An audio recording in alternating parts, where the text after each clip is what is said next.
Hey guys, and welcome!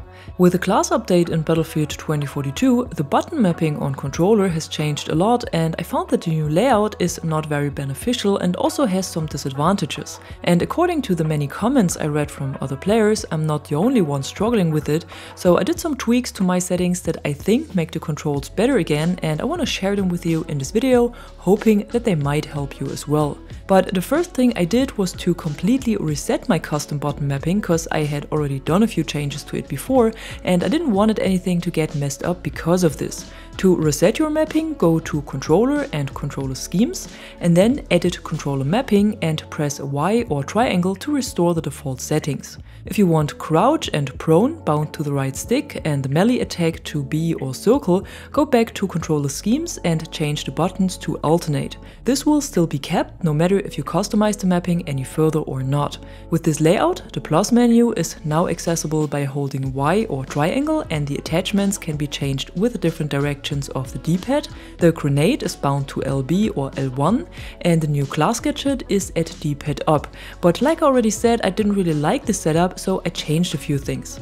And the first one is the plus menu that I wanted to have in the same way it was before, because I always found it great to be able to use my left stick and keep moving while modifying my weapon. And this was not possible with the new setting anymore, since I need both of my thumbs for it. So I went to controller mappings again, stayed at on foot, switched to the weapons and equipment tab, and down at cycle primary weapon and modify weapon attachments, I changed the buttons from Y to LB or L1. This way I can open the plus menu again when holding the left shoulder button, but this doesn't change how you switch attachments. So this needs to be set manually as well. To do this, scroll up to these 4 modify settings and bind them to Y or triangle for the sights, X or square for the barrel, A or cross for the underbarrel, and B or circle for the ammo. Now the plus menu can be used in the same way it was before, and you only need one of your thumbs for it and can still move while modifying your weapon. The only disadvantage here is that the plus menu is bound to cycle primary weapon as well, so when you want to switch from your primary to your secondary or the other way around, or switch from a gadget back to the primary, you have to toggle LB or L1 now instead of Y or triangle. This might take a bit of time to get used to, but also has the benefit that you can keep your thumb on the right stick while cycling weapons and can keep on aiming at your target. Plus, this button was already used to cycle through weapons in some older titles of the series like Bad Company 1, so some of you guys might still be familiar with it. Next up are the grenades and throwables, and these are at LB or L1 by default now, but since I wanted to have them at the old button as well, I went to the weapons and equipment tab again and bound the grenade setting to D-pad up.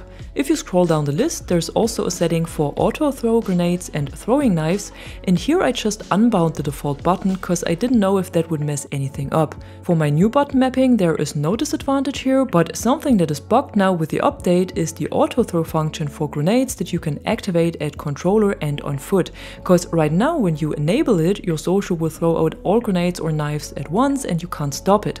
If you only use throwables where there's just one available at a time, you can still activate this option, but for all others it won't work.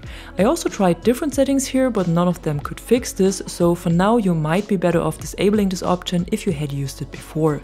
And now the only thing that's left is the new Class Gadget that is actually responsible for all of this mess, and that's bound to D-pad up by default, but since this button is not available anymore, I set it to the free Y or triangle button. To do this, go to the weapons and equipment list again, scroll down to Class Gadget and change it. This makes the gadget a lot easier accessible than on the D-pad, which is especially helpful to switch faster to the med pen or to the defibrillators.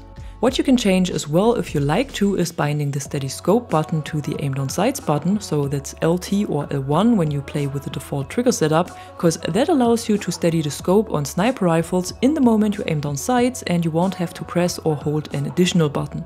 This has nothing to do with the class system changes, but I always like to recommend it since it makes sniping a lot easier. Something else that was added to the controls with the update, and that might also be interesting to know, is that the way you access underbarrel launchers and bipods and how you switch to fire mode has changed. Before the update, you needed to aim down sights and then press D-pad down to switch fire modes, and press D-pad down when not aimed down sights to activate a bipod or an underbarrel launcher. Now you can switch fire modes simply by pressing D-pad down, no matter if aimed down sights or not, which is actually great, but to access the launcher or bipod, you need to hold the button. This also works no matter if aimed down sights or not, but can be a bit annoying since it takes more time now, and especially for the bipod that needs to be activated every time you respawn, this is not very comfortable. However, to sum things up real quick, this is what my controls look like now. When holding LB or L1, the plus menu gets activated, and with the buttons on the right, I change the attachments.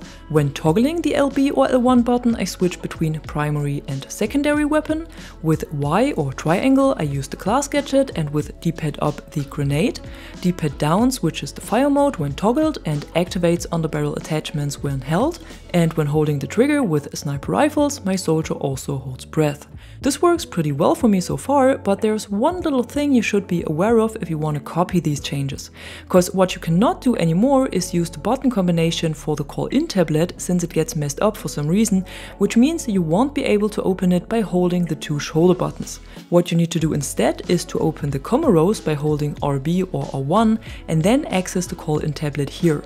This takes a little bit longer than it did before, but I don't think anyone is using the tablet in the thick of the battle, so that shouldn't be much of a problem. If you should consider binding the call-ins directly to RB or R1 now, I would not recommend to do this since you won't be able to ping or spot anymore.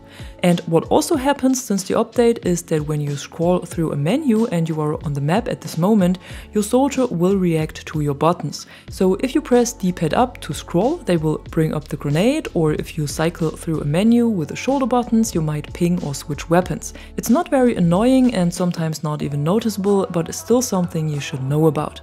And that's it for today. I hope this video helps you to find some better controls than the one DICE gave us with the update, and if it does, be sure to drop a like or a comment below and subscribe to the channel for more content like this.